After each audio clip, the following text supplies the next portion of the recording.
Bismillahirrahmanirrahim. Assalamualaikum warahmatullahi wabarakatuh.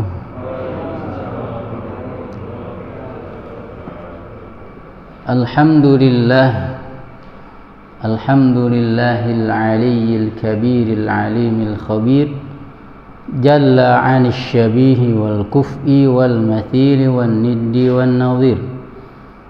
Ashhadu an la ilaha illallah wahdahu la syarika lah, wa ashhadu anna Muhammadan abduhu wa rasuluhu al-basyirun nadhirul hashir, ba'athahu Allahu bil haqqi rahmatan lil alamin qabla qiyami yaumi tublas sarair. Wa laqad qala 'azza min qail fi muhkamit tanzil, a'udzu billahi as-sami'il 'alimi minasy syaithanir rajim. In tajtanibu kaba'ira ma tunhauna 'anhu nukaffir 'ankum sayyi'atikum.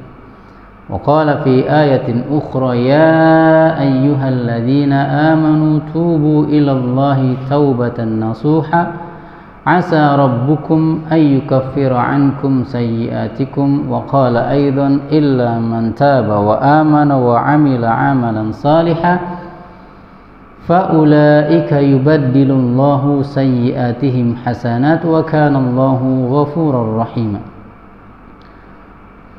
Wa qala Rasulullah sallallahu alaihi wasallam, iyyakum wa muhdatsatil umur fa inna kulla muhdatsatin bid'atun wa kulla bid'atin dhalalatun wa kulla dhalalatin fin nari, amma ba'd.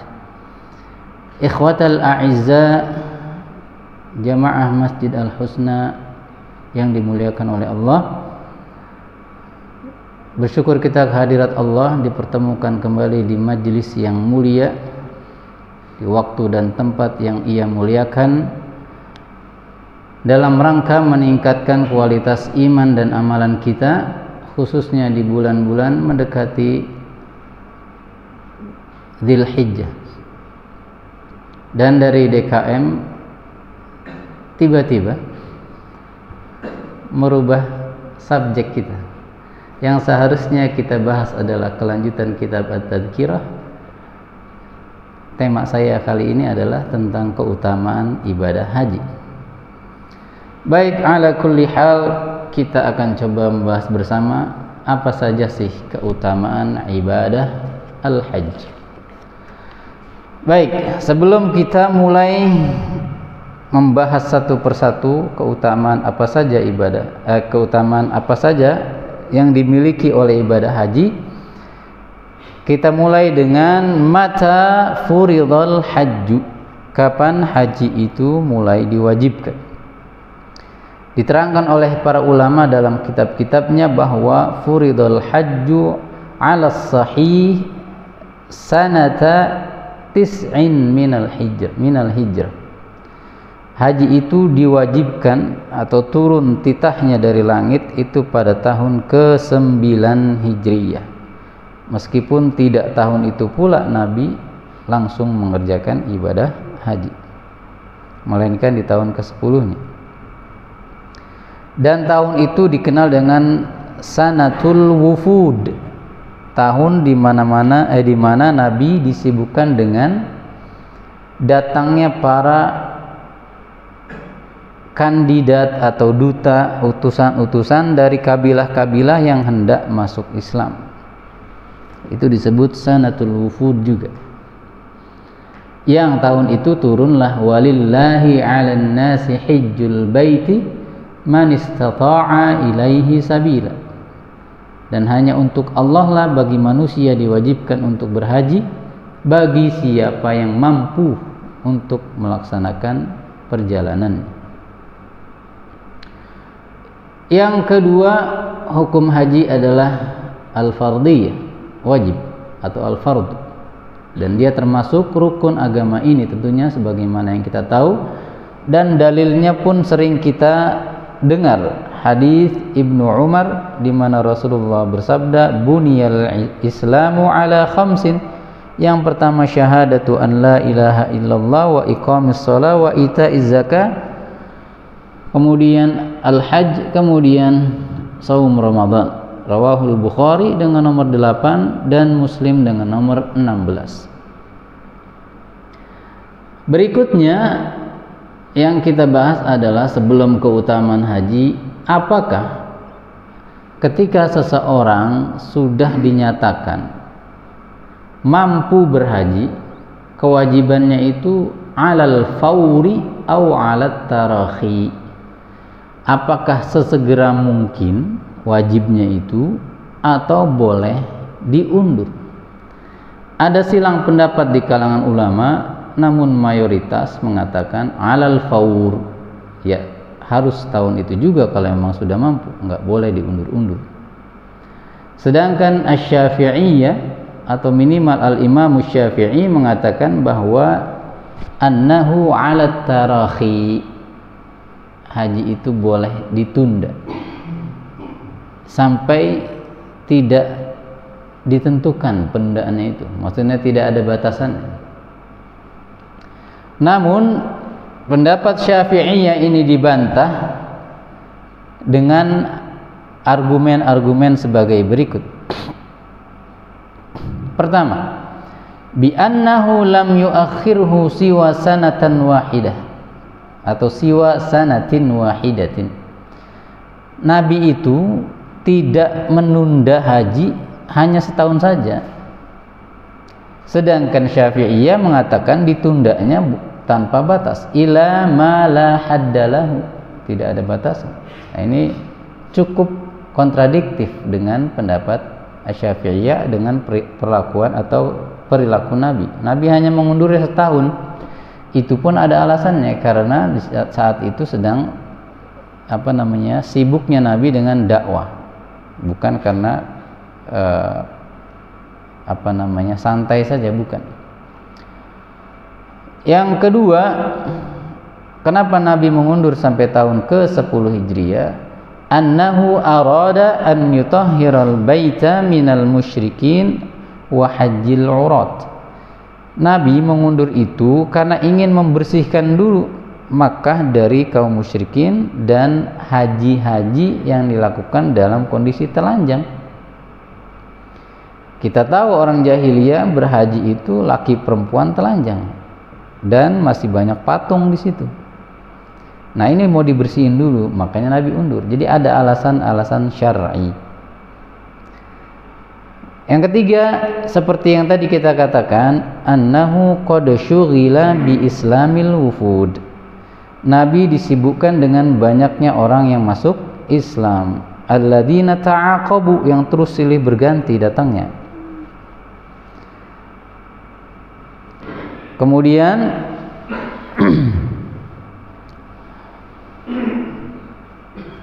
ada dalil-dalil yang mendukung pendapat bahwa haji itu harus dilakukan dengan segera, ya. Di antaranya adalah ayyuhan nas innallaha azza wa jalla qad farada 'alaikumul hajja fahajju. Wahai manusia, sesungguhnya Allah telah mewajibkan untuk kalian ibadah haji, maka berhajilah. Perintah fahajju ini tanpa ada jeda gitu, tanpa tarakhi. Artinya 'alal faur, harus segera. Kemudian dalam riwayat lain ada dikatakan ta'ajjalu, ada perintah untuk bersegera. Dalam riwayat lainnya yang nanti kita akan bacakan, karena mungkin saja kalau ditunda-tunda nanti kalian akan terhalang oleh penyakit atau musibah atau lain sebagainya, maka bersegeralah. Baik, sekarang kita masuk ke fadlul haji, keutamaan ibadah haji. Yang pertama, dalil tentang keutamaan haji adalah hadis yang sampai kepada kita melalui sahabat yang mulia Abu Hurairah, di mana ia mendengar Nabi bersabda, atau Nabi pernah ditanya, ayyul amali afdal, wahai Nabi, ibadah apakah yang paling utama? Nabi mengatakan, imanun billahi wa rasulihi, qila thumma madza, qala al jihad fi sabilillah. Qila tsumma madza? Qala hajjun mabrur.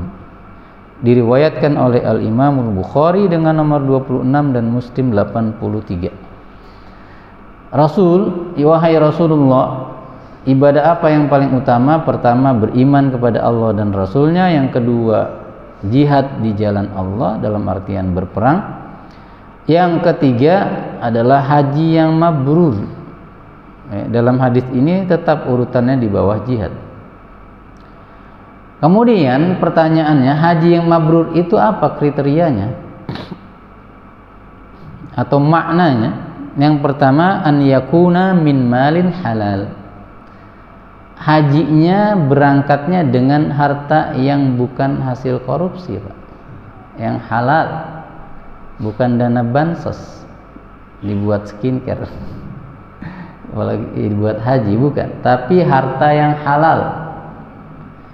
Yang kedua, an yabta'ida 'anil fisqi wal itsmi wal jidal fihi. Hendaknya orang kalau pengen hajinya mabrur itu dia jauhkan dari al-fisq. Al-fisq itu adalah al-khuruj 'anit tha'ah. Semua penyimpangan, kesalahan, dosa, kecil maupun besar. Lagi haji, lagi tawaf, gibah, sempet-sempetnya gibah. Orang-orang zikir dia gibah. Lagi ngambil air Zam-Zam, gibah. Lagi mau ngapain? Bikin video, story, buat pamer, dosa. Kalau pamer tujuannya. 3. An ya'tiya bil manasiki wifqas sunnatin nabawiyyah. Hajinya harus sesuai tuntunan Rasulullah. Nggak boleh tambah apalagi kurang. 4. An la yura'iya bihajihi. Jangan caper, cari perhatian dengan hajinya. Jangan haji pengen pulang biar dipanggil Pak Haji, tapi harus ikhlas. 5. An la yaqibahu bimaksiatin au ismin. Setelah pulang haji jangan disusul dengan kemaksiatan. Nah, ini termasuk barometer orang hajinya mabrur atau tidak. Pulang haji masih main gaplek di pos ronda. Pulang haji pakai peci sih kemana-mana, tapi dengkulnya kemana-mana. Nah, itu contoh-contoh kecil penyimpangan syariat. Baik, keutamaan yang kedua, kal waladil maulud. Orang yang haji mabrur pulang-pulang akan seperti anak yang baru dilahirkan. Hadisnya Abu Hurairah diriwayatkan oleh Al-Imam Al-Bukhari 1449, Muslim 1350. Man hajja lillahi falam yarfuth walam yafsuq raja'a kayaumin waladathu ummuhu. Barang siapa yang pergi haji karena Allah, lam yarfuth, di dalam hajinya yaitu tidak melakukan hal-hal yang berbau aktivitas seksual. Itu makna pertama dari kata ar-rafath. Melirik-melirik ya, karena haji itu lagi tawaf ada wanita-wanita. Kalau orang sakit hatinya bagaimanapun pakaiannya tetap aja dia pikirannya ngaco. Atau makna yarfus itu adalah yafsuk. Ar-rafas itu ismun lil fuhshi minal qaul, berkata kotor. Jadi makna ar-rafas ada yang mengatakan dia adalah al-fuhsyu minal qaul, kalimat kata-kata yang kotor atau perbuatan-perbuatan yang menjurus pada aktivitas seksual. Kemudian walam yafsuk, lam yartakib ithman aw mukhalafatan syar'iyyatan saghiratan kanat aw kabira. Tidak berbuat penyimpangan, pelanggaran syariat kecil maupun besar. Maka orang yang seperti ini hajinya dia jaga betul, maka pulang ke rumah seperti bayi yang baru dilahirkan. Nah, hadis ini ada sedikit catatan. Kalau seperti bayi yang baru dilahirkan, otomatis dosa besar pun hilang dong. Nyatanya bukan ini maksudnya. Karena dosa besar itu hanya bisa hilang dengan taubat nasuha. Maka meskipun orang sudah hajinya dijaga betul, tapi kalau dia belum taubat dari ribanya, dari zinanya, maka tidak hilang itu. Karena ibadah-ibadah yang memiliki keutamaan menggugurkan dosa itu semuanya ditafsirkan oleh para ulama bahwa itu adalah as-saghair, dosa-dosa kecil. Itu penafsiran para ulama. 3, keutamaannya adalah jazaa'uhul jannah, balasannya surga. Ini juga sering kita dengar. Al-umratu ilal umrah mukaffirat atau kafaratun lima bainahuma. Dalam riwayat lain mukaffirat. Wal hajjul mabrur laisa lahu jazaa'un illal jannah. Haji yang mabrur tidak ada balasan kecuali surga. Bukhari dan Muslim. Yang kelima, keutamaan haji adalah bahwa dia adalah ibadah yang dijadikan bentuk jihad untuk para wanita. Hadisnya Ibunda Aisyah sampai kepada kita melalui beliau bahwa ia berkata seraya bertanya kepada Rasulullah, "Ya Rasulullah, ala nagzu wa nujahidu ma'akum?" Wahai Rasulullah, tidakkah kami diizinkan untuk berjihad bersama kalian? Berperang dalam artian. Faqala lakunna ahsanu al-jihadi wa ajmaluhu al-hajju hajjun mabrur. Bagi kalian, jihad kalian yang terbaik adalah haji yang mabrur. Maka Ibunda Aisyah berkata, "Fala ada'ul hajja ba'da id sami'tu hadza min Rasulillah sallallahu alaihi wasallam," riwayat Bukhari 1762. Maka Ibunda Aisyah berkata, setelah itu aku tidak pernah meninggalkan ibadah haji. Jadi haji itu bentuk jihad bagi wanita, itu yang terbaik. Meskipun tidak haram jika wanita kemudian ikut masuk ke medan perang untuk menyiapkan makanan atau mengobati para mujahidin yang terluka. 6. Ghufranuz dzunub al-qabl, menghapus dosa-dosa yang lalu.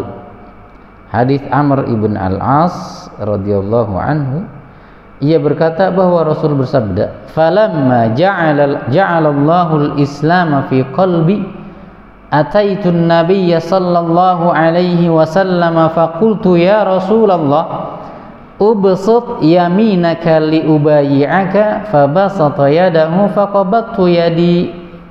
Faqala ma laka ya Amr? Qala aradtu an ashtarita. Qala tashtaritu madza?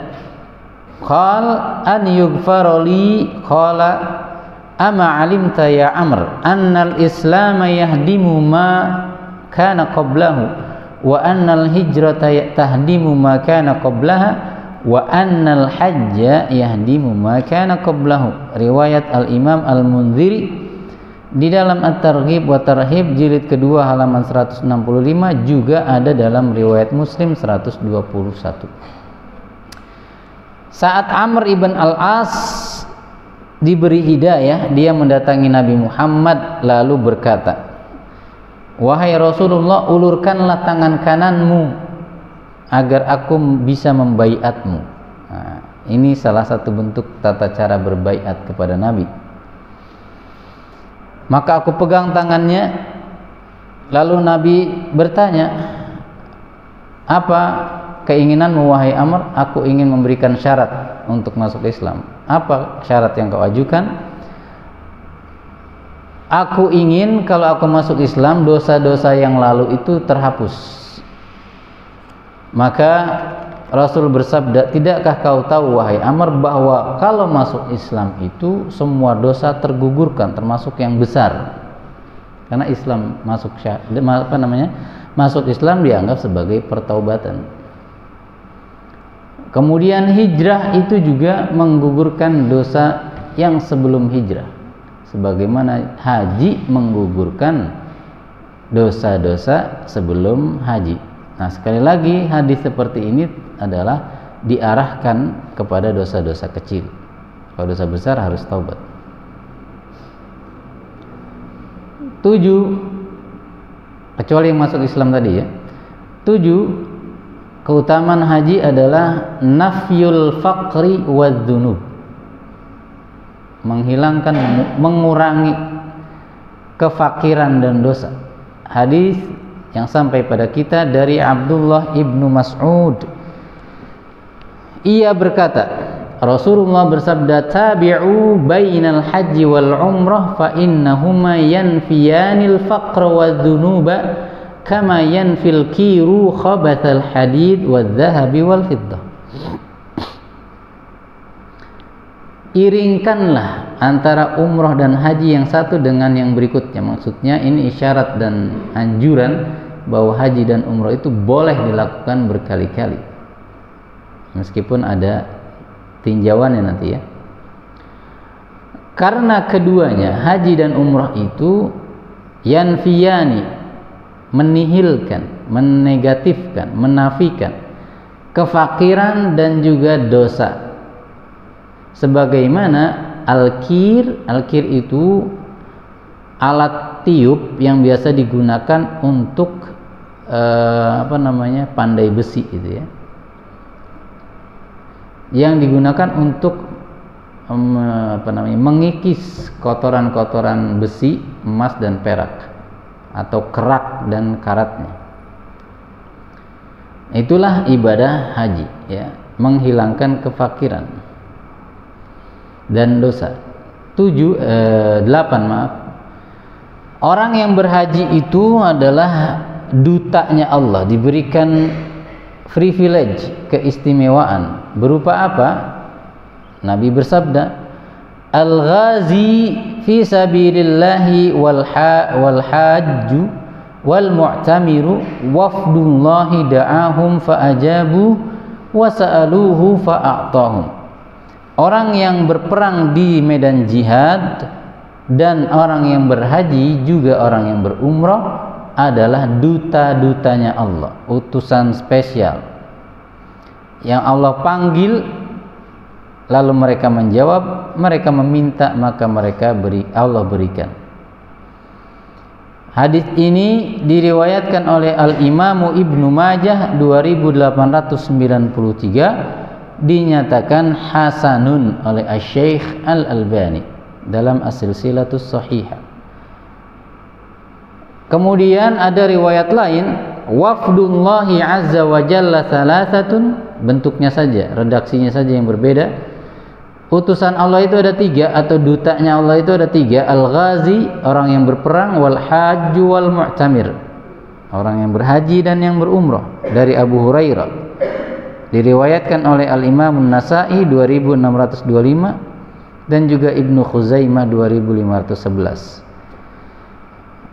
Kemudian ada juga yakhtassullahu azza wa jalla minal musafirina bi thalathati ashkhas fayu'inuhum wa yahfazuhum. Allah memberikan kekhususan di antara para musafir, dari semua musafir, yaitu 3 orang. Allah akan bantu mereka dan Allah jaga. Siapa? Yang berperang, yang berhaji dan yang berumrah.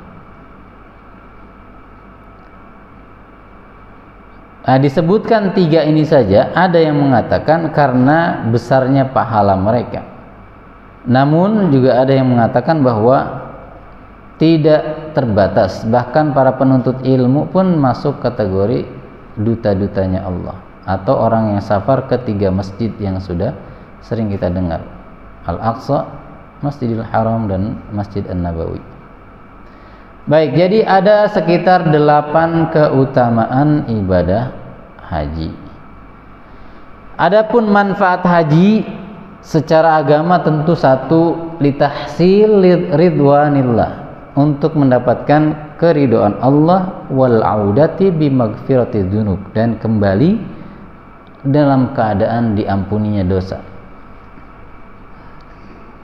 Kemudian juga dapat pahala-pahala yang besar karena sholatnya di Masjidil Haram 100.000 kali, kemudian tawaf, sa'i, ya kan. Kemudian juga manfaat duniawinya ada, menambah relasi karena banyak ketemu orang-orang internasional, tidak hanya satu negara. Kemudian juga mengenal kondisi atau situasi mereka. Kemudian berjumpa dengan ahlul ilmi, ada halakoh-halakoh di Masjid Nabawi misalnya. Kemudian juga boleh berdagang.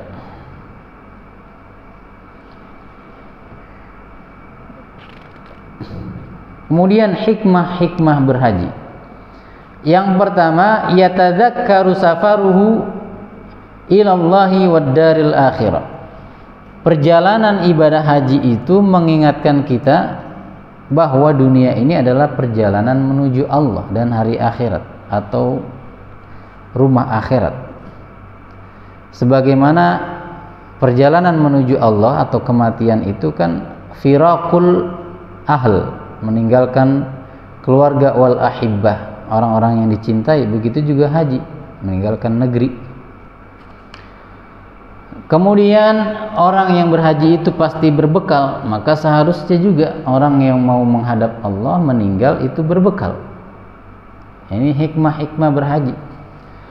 Kemudian sebagaimana safar itu adalah bagian daripada azab, maka begitu juga perjalanan menuju Allah, mulai dari sakaratul maut, kemudian ada al-hisab, al-mizan, padang mahsyar, sirat, semuanya berat, ya. Bagi sebagian orang ada itu seperti azab karena yang terjatuh di neraka jahanam misalnya, hisabnya berat. Kemudian orang yang memakai pakaian ihram mengingatkan dia bahwa ini mirip dengan kain kafan. Maka hendaknya orang yang berihram berhaji itu ingat kematian.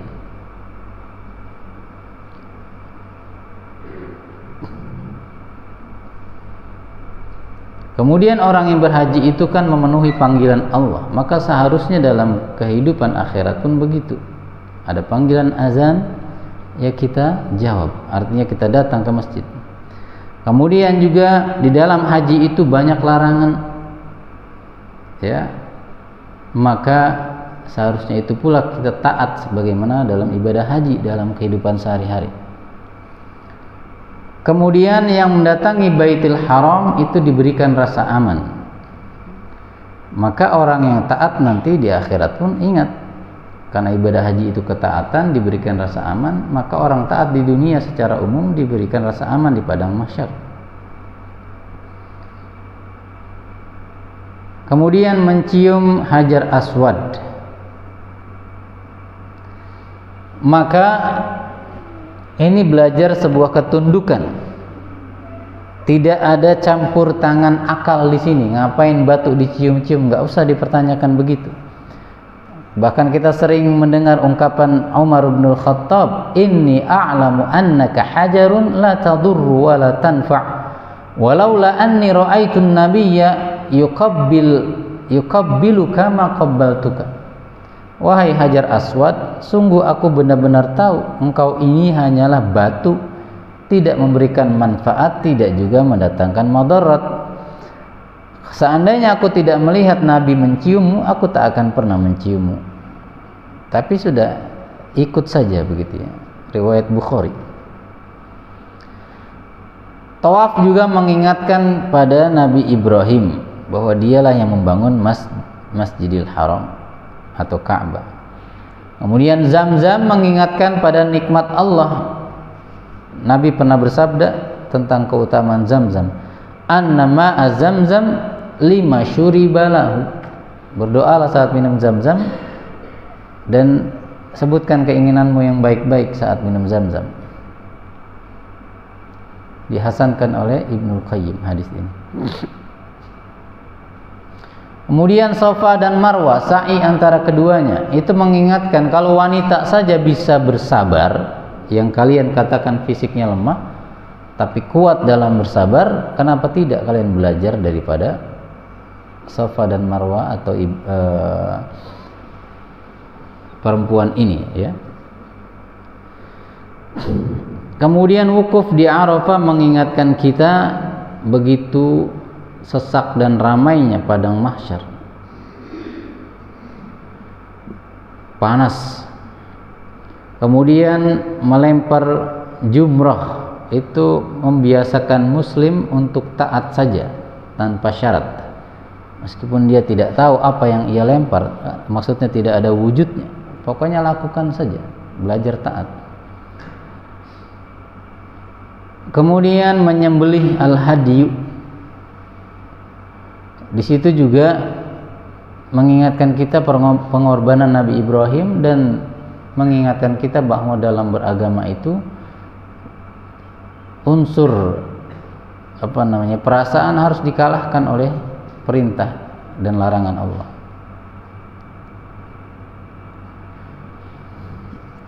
Baik, saudara-saudaraku yang dimuliakan oleh Allah, demikianlah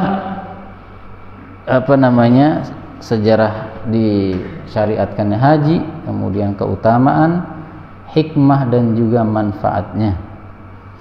Barangkali ada yang mau dipertanyakan atau mengajukan saran dan kritik, kami persilahkan.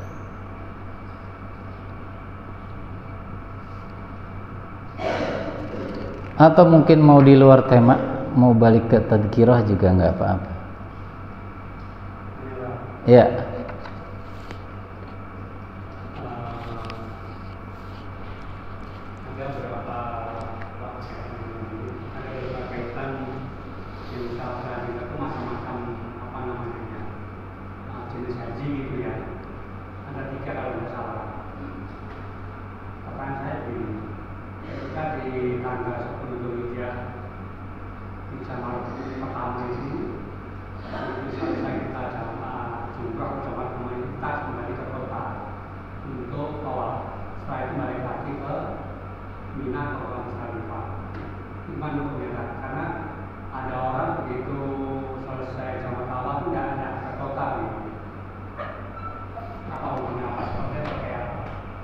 Tidak kembali.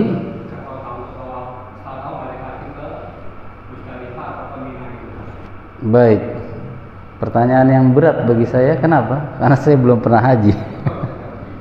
Umrah saja belum nih Pak.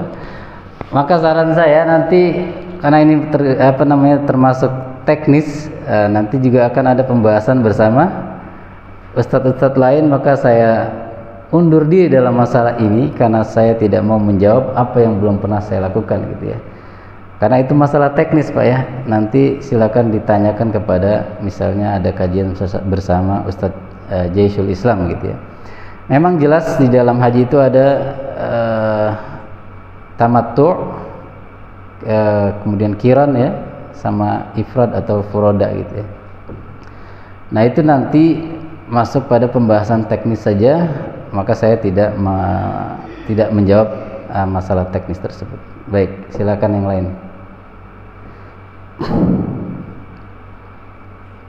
Ada lagi? Ya.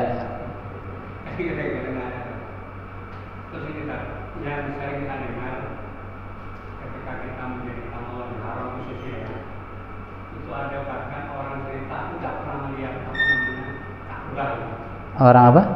Orang ketika datang ke sana untuk menjadi tamu Allah itu, dia tidak pernah melihat Ka'bah katanya.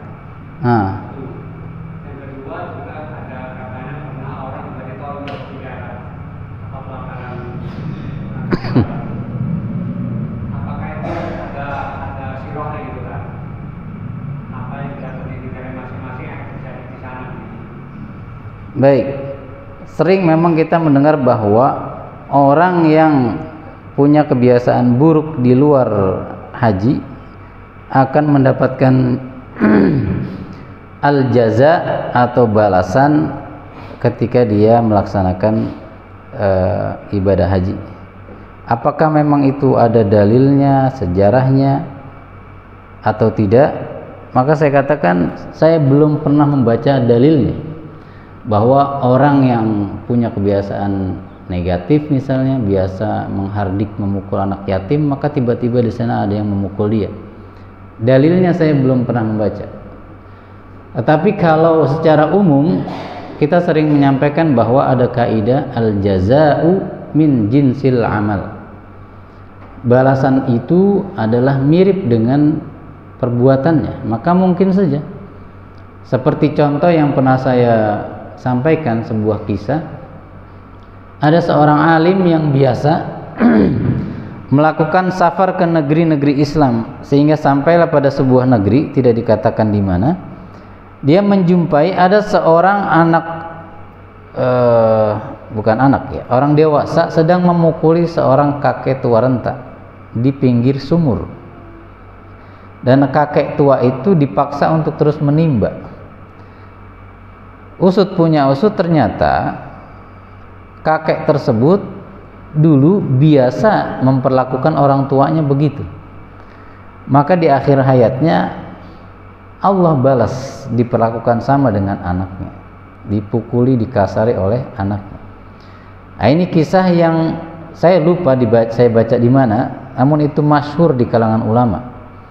Artinya memang kadang Allah tampakkan balasan-balasan di dunia ini, meskipun tidak selalu begitu ya. Dan faktanya justru banyak orang yang zalim tidak kenapa-kenapa gitu ya. Nah, kembali ke pertanyaan tadi, saya belum mendapati dalilnya atau kisah dan sejarahnya. Tapi secara umum bisa saja terjadi. Wallahu a'lam. Ada lagi? Iya, yang penting pertanyaannya saya belum berani menjawab tentang teknis haji, Bu. Karena saya belum pernah umroh dan haji. Takut salah menjawab. Silakan. Tentang apa? Mikot, iya. Tempat memulai ihram gitu ya.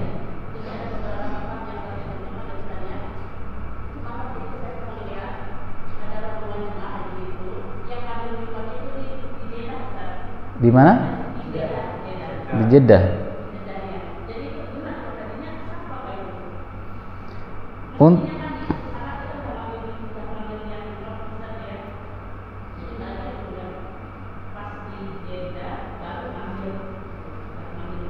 Udah sampai di bandara gitu?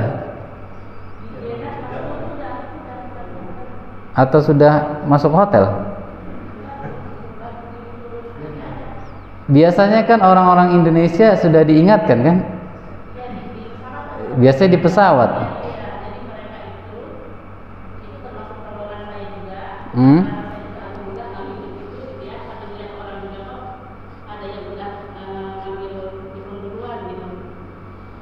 Ada yang sudah ngambil?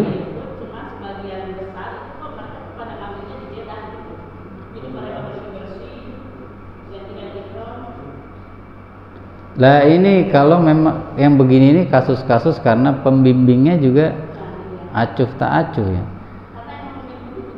Itu kaitannya sama sah dengan tidak sah itu, Bu. Kami khawatirkan tidak sah karena itu termasuk bagian daripada rukun daripada ibadah haji gitu kan. Mengambil mikot. Kan sudah ditentukan ada di mana itu? Bir Ali gitu ya, dan lain sebagainya itu ya, kan sudah ditentukan kalau dari arah Irak misalnya, atau dari arah mana itu Yaman misalnya. Kalau kita kan biasanya sudah diingatkan di atas pesawat. Nah, saya khawatirnya itu adalah tentu pertama jelas menyelisih sunnah, sehingga takutnya dikhawatirkan tidak sah ibadah haji.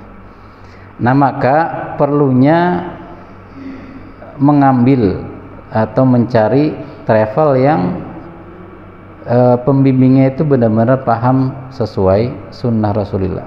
Takutnya jadi tidak mabrur Tadi kan kita sudah sebutkan di antara syarat atau makna mabrur itu adalah sesuai wifqa as-sunnatin nabawiyah, sesuai sunnah nabawiyah.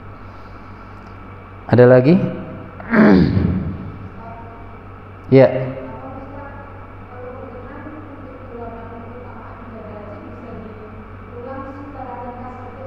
Iya. Keutamaan ibadah haji yang pertama, ia adalah ibadah, termasuk ibadah yang paling utama setelah iman kepada Allah dan Rasul, setelah jihad. Yang kedua, orang yang hajinya mabrur, setelah pulang dia akan seperti orang yang baru dilahirkan. Seperti orang yang baru dilahirkan, artinya tak punya dosa. Namun tadi saya katakan bahwa dosa-dosa yang dimaksud tergugurkan itu dosa kecil. Tapi kalau dia saat berhaji taubat betulan, maka dosa besar pun tergugurkan. Kemudian balasannya pasti surga. Hadis Abu Hurairah, Bukhari dan Muslim. Kemudian yang berikutnya, keempat, dia adalah jihad bagi wanita. Hadis Ibunda Aisyah. Yang keenam, kelima, diampuninya dosa-dosa yang lalu. Hadis Amr ibn al-As. Sebagaimana masuk Islam itu menggugurkan, menghapus semua dosa, hijrah itu menghapus dosa, dan haji pun demikian. Tapi kalau haji dan hijrah ini maksudnya yang kecil, dosa kecil. Kemudian menghilangkan kefakiran dan dosa-dosa. Hadis Abdullah ibnu Mas'ud. Sebagaimana al-kir menghapus kerak dan karat. 7 ya. Bahwa orang-orang yang berangkat haji dan umrah itu adalah utusan-utusan Allah yang diberikan keistimewaan berupa dijaga dan dibantu. Itu saja Bu ya, keutamaan haji. Silakan kalau ada lagi yang mau ditanya.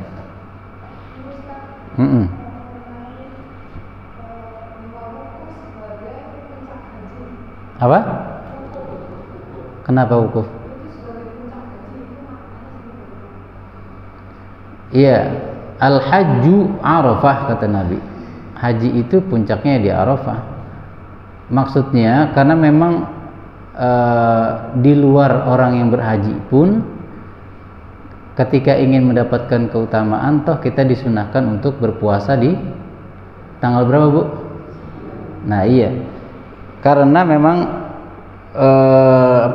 wukuf itu memiliki banyak hikmah. Di antaranya tadi kita sampaikan, dia diibaratkan berada di padang mahsyar gitu ya, merasakan bagaimana padat, ramai dan panasnya berada di padang mahsyar. Dan disitulah diuji ketaatan kita untuk bertahan dalam cuaca yang panas agar kita terbiasa taat kepada Allah. Mungkin itu maksud kenapa haji itu disebut dengan Arafah. Allahu a'lam. Ada lagi? Ya.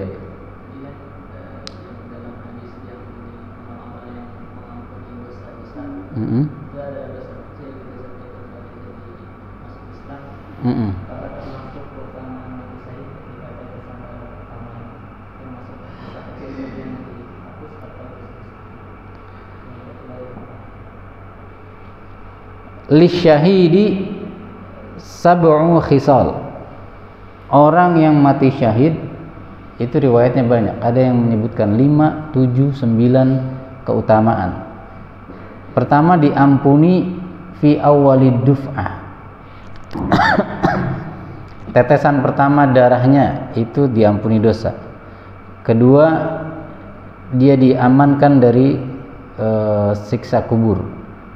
Ketiga, diamankan dari al-faza' al-akbar. Yang makna faza' al-akbar itu maknanya ada 6.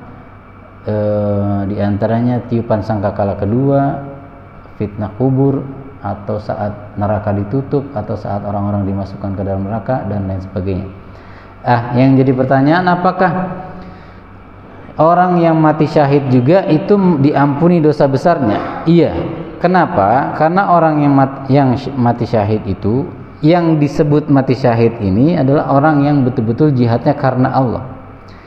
Dengan jiwanya dia menebus kesalahan, begitu, termasuk diantaranya, dan termasuk pertaubatan darinya.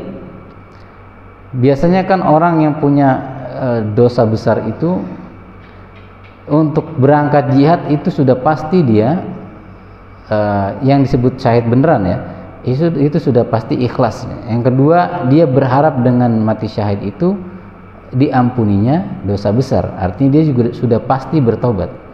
Nah, makanya dalam sabda lainnya Nabi mengatakan, ghufira lisyahidi kullu dzanbin illa ad-dain. Bagi orang yang mati syahid, atau kama qala Rasul, itu diampuni semua dosa kecuali hutang. Jadi hutang di situ dimasukkan, dikategorikan sebagai dosa kalau tidak berniat untuk menutupinya. Nah, maka orang yang mati syahid yang betul-betul ikhlas, insya Allah semua dosanya diampuni, termasuk yang besar. Wallahu a'lam. Iya. Tentang apa? Kurban, iya.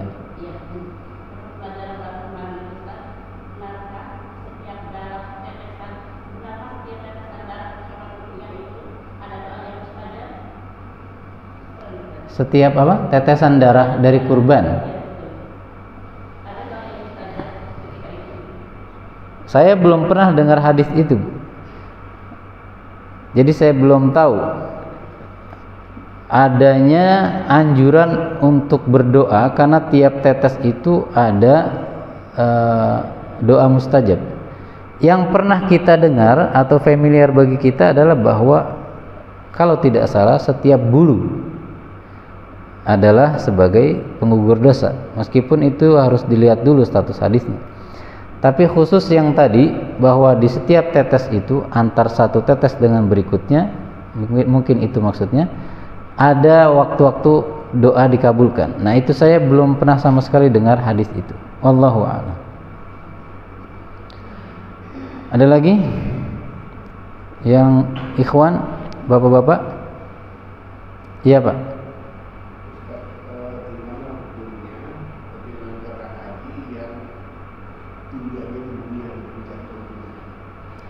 Ibadah haji tujuannya, menurut Syekhul Islam Ibn Taimiyah dalam pembahasan al-hajju 'anil ghair, menghajikan orang lain, itu ada beda ya antara orang yang mengambil harta orang lain untuk menghajikan dengan orang yang berhaji untuk orang lain untuk mengambil harta. Kata beliau di akhir statementnya dalam Majmu' Fatawa, innahu min amalid dunya wala khalaqa fil akhirah. Yang kayak begitu enggak dapat apa-apa. Nah, sedangkan laisa alaikum junah an tabtagu fadlan min rabbikum, itu ya. Tidak mengapa kalian mencari karunia dunia dari Allah saat berhaji, itu maksudnya sampingan, bukan jadi inti. Nah, itu enggak mengapa. Saya bacakan saja fatwa Syekh Al-Utsaimin tentang orang berhaji juga berdagang. Mana ya? Intinya bahwa orang yang berhaji kemudian dia mau berdagang, itu tidak mengapa, asal syaratnya adalah hajinya lah yang menjadi niat utama baginya. Al-amru kama sami'tum la haraja fi dzalika. Perkara ini, yaitu berhaji kemudian berdagang, itu tidak mengapa. Laisa fit tijarati ba'sun fi mawasimil haji walil hajjaj. Berdagang di musim-musim haji itu tidak mengapa. Wa hadza min fadlillah, ini adalah karunia Allah. fahuwa yahujju wa yatlubu ma indallah. Dia berhaji mencari keridhaan Allah. Wala ba'sa an yattajira wa yabi'u wa yashtari yatlubur rizqa. Namun tidak mengapa dia berdagang, menjual, membeli, mencari rizki fi Arafat. Lihat, di Arafah, fi Muzdalifah, fi Mina, fi ayyi makan. Ini fatwanya Syekh Al-Utsaimin. Tapi tadi sekali lagi ya, harusnya niat utamanya adalah mencari keridhaan Allah dengan ibadah hajinya. Itu hanya sambilan saja gitu. Berdasarkan ayat Al-Baqarah 198, laisa 'alaikum junahun an tabtagu fadlam mir rabbikum itu. Nah, adapun tadi yang perkara badal haji, nah ini termasuk teman-teman kita nih yang berada di sana, mahasiswa harus meluruskan niat dalam menghajikan orang. Jangan dijadikan itu profesi harusnya. Apakah sah dan boleh? Sah dan boleh, tapi tadi menjadi tidak bernilai akhirat. Kalau hanya menjadi irtizaq, tempat nyari duit doang, nggak ada unsur-unsur niat cari ridho Allah. Ini masalahnya. Begitu Pak ya. Ada lagi?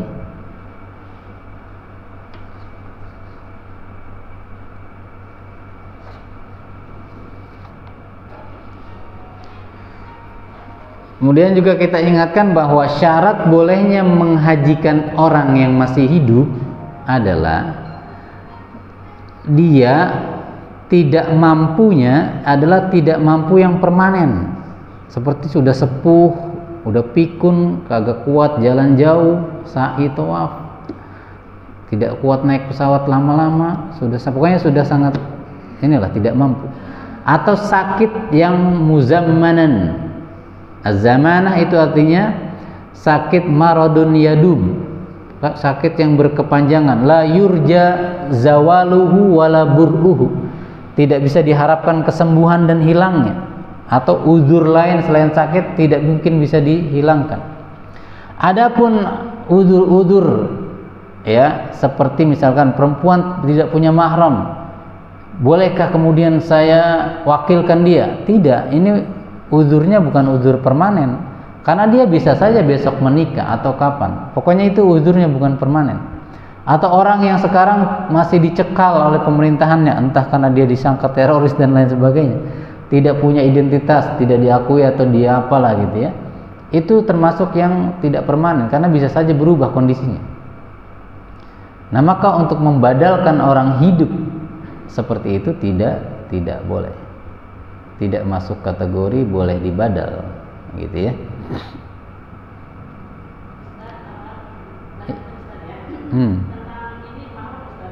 Mahram.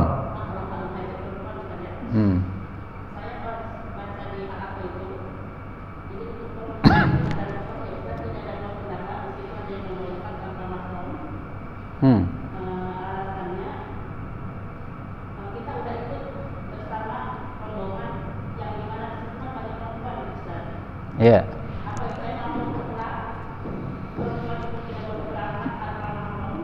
Iya. Itu termasuk, memang ada khilaf, itu pendapat yang terlalu longgar sebenarnya. Bila perempuan-perempuan itu memang ada yang al-aminat atau al-aminat yang bisa dipercaya. Cuma kalau lihat konteks zaman sekarang, wanita-wanita zaman sekarang rasanya kok agak cukup kurang gitu ya. Pendapat yang lebih kuat adalah bahwa memang harus mahram, entah itu kakaknya, adiknya, suaminya, bapak, atau ya pokoknya kerabatnya gitu ya, maksudnya mahramnya. Nah, maka ya kalau ada pendapat seperti itu ya silakan saja kalau mau dipilih. Tetapi sekali lagi saya katakan itu termasuk yang longgar, pendapat yang longgar. Karena ya memang begini masalahnya kan, orang kita itu terbatas keuangannya biasanya, tapi sangat ingin haji gitu kan. Sedangkan kalau mahramnya harus ikut, duit lagi gitu kan. Itu jadi muncul mungkin fatwa itu juga karena melihat itu. Ya sah-sah saja sih, itu juga hasil ijtihad begitu kan. Maka silakan saja selama memang wanita-wanita yang membersamainya bisa menjaga wanita tersebut dalam artian dia menjaga kehormatannya, menjaga auratnya dan lain sebagainya. Wallahu a'lam. Ada lagi? Iya.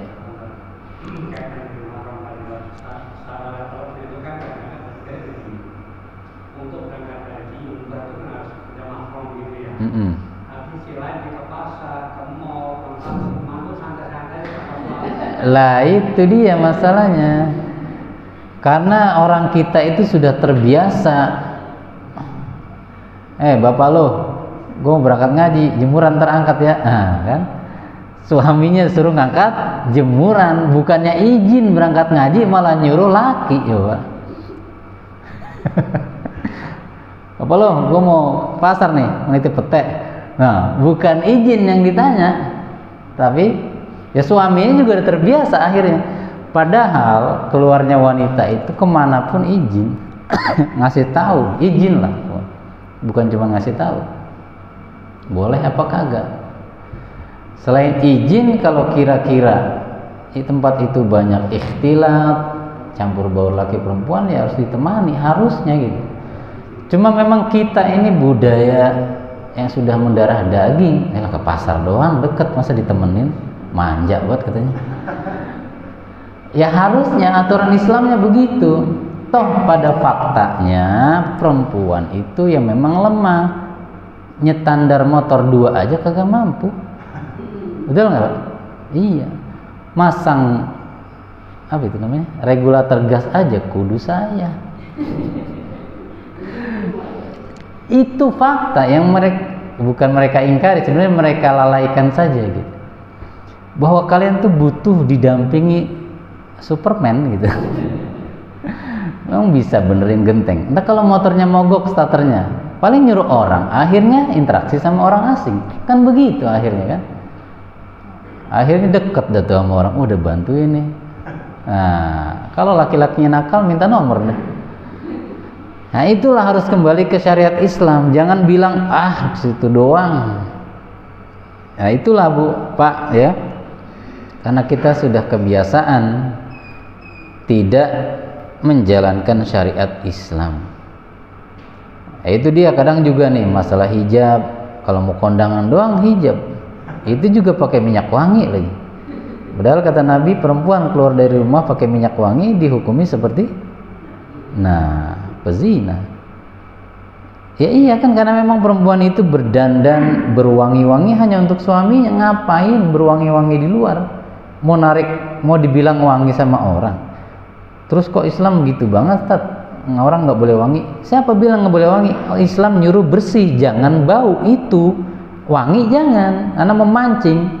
Bahkan ada orang promosi minyak wangi itu begini kalimatnya, kamu pakai ini semua nempel gitu. Begitu promosi, emang niatnya udah begitu kan, maksiat gitu. Ya itu fakta harusnya. Dan karena kita sudah kebiasaan bahwa ke pantai itu harus bikini, sejak kapan ke pantai harus pakai bikini? Itu kan artinya Anda taat pada aturan manusia. Kenapa tidak lebih taat pada aturan Allah gitu? Itu Pak ya. Apa? Yang mana? Maksiat lah. Masa saya mau bilang maklum? Maksiat lah. Nah, cuman perkaranya itu masuk dosa besar apa kecil? Nah, tinggal dilihat saja. Ciri dosa besar itu ada ancaman di dunia, ada misalkan cambuk, ada rajam atau tidak, atau ancaman di akhirat. Kalau nggak ada, itu berarti masih kecil. Mencium bukan mahram, ada ancaman nggak di dunia? Hukuman nggak ada, kecil berarti. Waduh, kecil nih, adik asik nih katanya. Jangan gitu juga. Nah itu saja. Jadi tidak maklum tapi maksiyatun. Ada lagi? Dilihat-lihat dulu nih sama Bu Fikrin. Udah selesai belum? Dia mau tanya. Silakan. Iya. Iya. Iya, jangan tanya saya itu. Apalagi ini kajian juga dadakan. Sedangkan haji itu materinya sangat luas. Saya diberi kesempatan dikasih jadwalnya hari apa kemarin. Saya butuh murojaah sebenarnya. Ya, silakan. Haji hukumnya wajib, jadi kan ada. Iya, bagi yang mampu. Jadi bagaimana kita menetapkan dari bahwa haji itu wajib, terus di yang lain mengatakan nafkah itu tidak bisa dilan. Ya. Sudah, pertanyaan satu saja. Iya kan, itu sebenarnya keringanan bagi yang tidak mampu, wajib bagi yang mampu, sebagaimana zakat kalau sudah sampai nisab. Kalau enggak ya berarti enggak wajib. Yang dipertanyakan apanya? Sholat atau puasa kita bisa. Ada orang juga yang naik dulunya kan karena wajib memaksakan diri nabung atau gimana gitu. Loh, memaksakan diri bukan memaksakan diri, sebenarnya itu bentuk kecintaan dia pengen ibadah haji. Kalau perkara niat mah ya masing-masing lah, pengen dibilang haji lah apa enggak, itu kan bergantung orang. Tapi ketika dia menabung itu pahala tersendiri bagi dia kan, upayanya, usahanya lebih lagi dari orang yang sudah mampu dari lahir. Pahalanya lebih besar yang tadi nabung itu. Udah nabung diserahkanlah ke pemerintah, duitnya hilang, tambah gede lagi pahalanya. Iya, tambah gede lagi pahalanya meskipun belum haji gitu. Jadi nggak masalah ada ibadah, ada suatu ibadah diwajibkan, namun ada catatannya jika mampu begitu. Nah, apa itu kategori mampu? Sehat badan, satu. Kemudian punya kendaraan untuk menyampaikan dia ke sana. Yang ketiga, dia punya sisa lebih untuk menafkahi keluarganya dan punya bolak-balik, punya dana yang cukup untuk bolak-balik. Itu kategori mampu. Badan sehat, punya alat transportasi atau dia mampu untuk mengadakan transportasi, punya lebih untuk menafkahi keluarga, punya dana bolak-balik. Itu kategori mampu. Jangan nekat. Ya kecuali yang misalnya dia bersepeda ke Makkah, ya itu berarti dia mampu secara badan dan transportasi. Kemudian keluarganya juga sudah dikasih duit mungkin ya, pulang lagi dia mampu, ya sudah terpenuhi semua istita'ah itu. Begitu. Ada lagi? Iya. Tadi kan ketika sudah ditanya tentang pertama amalan utama ya kan. Alhamdulillah wajib, kemudian dia bisa dibilang, kemudian baru haji mabrur gitu saja. Apakah urutan ini juga harus gitu kan? Nah, seperti ini urutannya, seperti Allah ketika beliau haji kan menunda juga karena banyak dakwah Islam kan. Jadi iman Allah Rasul kemudian jihad dulu atau baru haji bisa. Apakah ketiga amalan yang utama itu harus urut? Ya jelaslah urut. Kalau iman kan tidak bisa diakhirkan. Nah, yang kedua ketiga ini baru tidak mesti urut. Itu urutan dari ketinggian pahalanya maksudnya, bukan urutan pengerjaannya. Ya kalau misalkan terjadi perang duluan, ya mas mau haji dulu, kan nggak bisa. Itu teknis saja. Tapi kalau yang nomor satu jelas harus nomor satu, yaitu iman kepada Allah dan Rasulnya. Itu urutan dari tingkat nilai pahalanya. Ya tentu iman dan kepada Allah dan Rasul yang paling utama lah. Yang kedua ketiga nggak bisa diterima kalau nggak ada iman kan. Nah, baru jihad tertinggi, karena Nabi sendiri bilang al jihadu dirwatu sanamil Islam. Jihad itu dirwatu sanam. Dirwa itu artinya puncak, sanam atau sinam atau sanam itu punuk unta yang melengkung tinggi itu. Nah ujungnya itu puncaknya itu namanya dirwa. Ya artinya yang paling tinggi gitu. Baru haji. Ada lagi yang ketiga.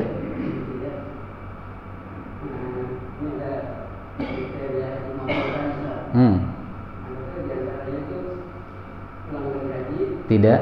meninggalkan dosa dan maksiat. Heeh. Pulang dari haji, malah lupa gimana? Lah hilang semua, Pak. Jangankan haji, habis jihad murtad lah hilang semua. Habis jihad nih pulang masih hidup, ya hilang semua. Karena sebagaimana orang dari misalkan kafir masuk Islam kan dihapus semua tuh.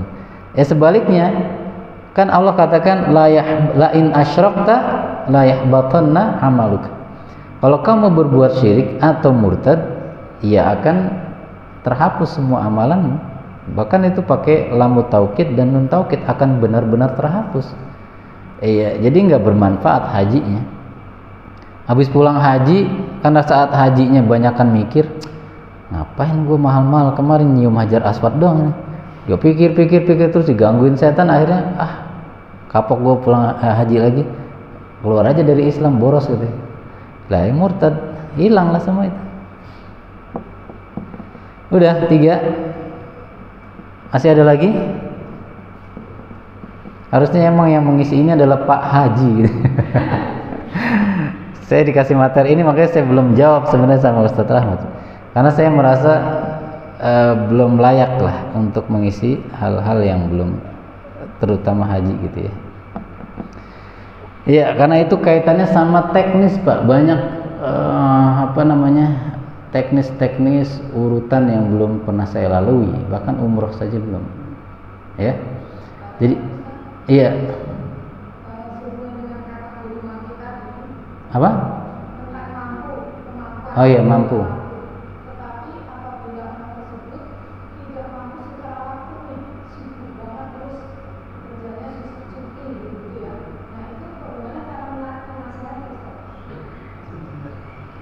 Tidak mampu secara waktu itu sebenarnya pilihan sih, Bu. Mau berkorban apa enggak? Enggak ada sebenarnya orang yang benar-benar enggak mampu itu. Apalagi orang semakin kaya itu kan asistennya sebenarnya harus makin banyak kan. Tapi saya baru merintis nih usaha. Lah mau enggak sama ibadah haji? Itu aja pertanyaannya, bukan enggak mampu, itu enggak mau. Takut kehilangan dunia kan? Ya itu pertanyaannya, bukan nggak mampu tapi nggak mau. Yakin nggak bahwa saya ketika meninggalkan sesuatu karena Allah akan digantikan lebih baik apa enggak gitu. Badan oke, alat transportasi mampu saya adakan, uang buat istri anak ada, pulang pergi ada, ya sudah selesai, berangkat saja. Bismillah, tawakal. Jangan alasan saya sibuk banget, baru merintis nih, baru buka cabang sana sini. Mau sampai kapan begitu? Indonesia 27 provinsi atau lebih. Mau buka nunggu 27 gitu. Lah sampai kapan? Iya kalau masih hidup. Iya kalau kemudian nggak sakit. Makanya kan tadi saya katakan ada 2 pendapat. Syafi'iyah, ulama-ulama Syafi'iyah itu boleh ditunda sampai waktu yang tidak ditentukan. Tapi pendapat ini menyelisih pendapat mayoritas ulama bahwasannya harus segera. Segera itu ya maksudnya diupayakan, nggak mesti tahun itu juga. Dia ada upaya yang penting. Perkara mungkin kendala di pemerintahnya, kendala di aturan dan sebagainya, itu mah bukan urusan dia gitu. Yang penting niat dan usaha dia gitu, menyegerakan. Kalau ditunda-tunda, ya tadi Nabi sendiri jelas mengatakan fa innahu qad yamrad, bisa saja kalian sakit. Kemudian akhirnya permanen sakitnya. Apalagi sekarang banyak orang tiba-tiba cacat, tiba-tiba stroke. Sampai dibahas oleh Imam Nawawi itu al-ma'dub pakai ain bukan pakai go. Al-ma'dub itu yang stroke permanen gitu ya. Itu termasuk uzur memang. Nah, maka hati-hati jangan sampai ketika uzur syar'i yang benar-benar diterima itu datang, nggak bisa haji lagi. Maka tidak ada alasan kami tidak punya waktu sebenarnya, selama syarat lain ada dipenuhi. Harus dipaksa yang begitu tuh. Kayak orang mau nikah, fisik cakep, mampu, kuat, duit ada, itu bukan nggak mampu, emang udah keenakan membujang biasanya. Nah gitu ya. Masih ada? Iya, oh udah. Biasanya kalau begitu dia bilang ada panggilan. Waduh. Kalimatnya da'ahumullah fa'ajabu. Allah panggil, panggilan dari dulu, Pak. Walillahi 'alan nasi hijjul bait. Udah dipanggil, lu nya aja kagak pernah ngaji. Jadi begini alasannya, jihad sama haji itu memang udah ketentuan Allah dah, kalau waktunya berangkat.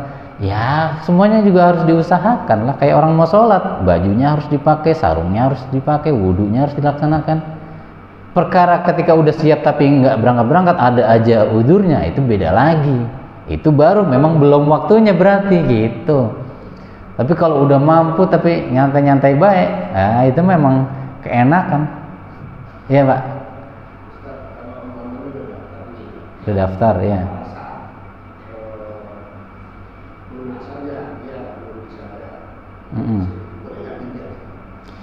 Bolehkah berhaji dengan uang pinjaman hutang? Boleh.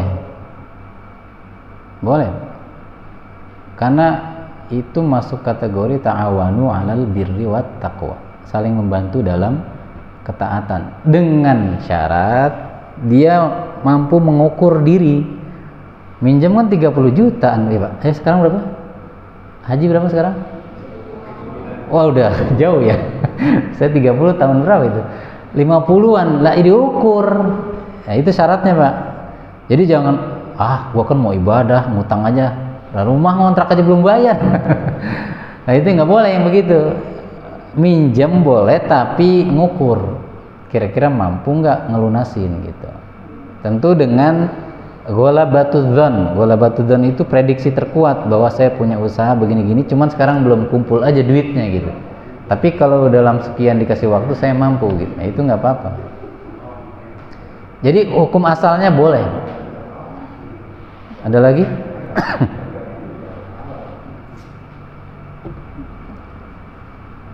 Yang sebelah kiri anteng-anteng baik.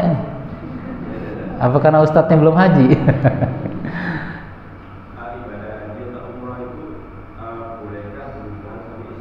Waduh, berat.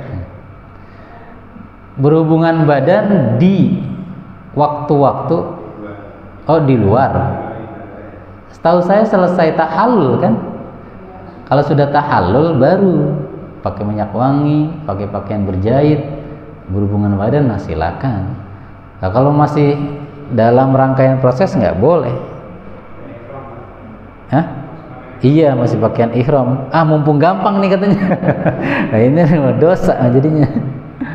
Jelas dilarang kok itu. Yang halal tapi dilarang saat itu. Itu artinya nggak boleh.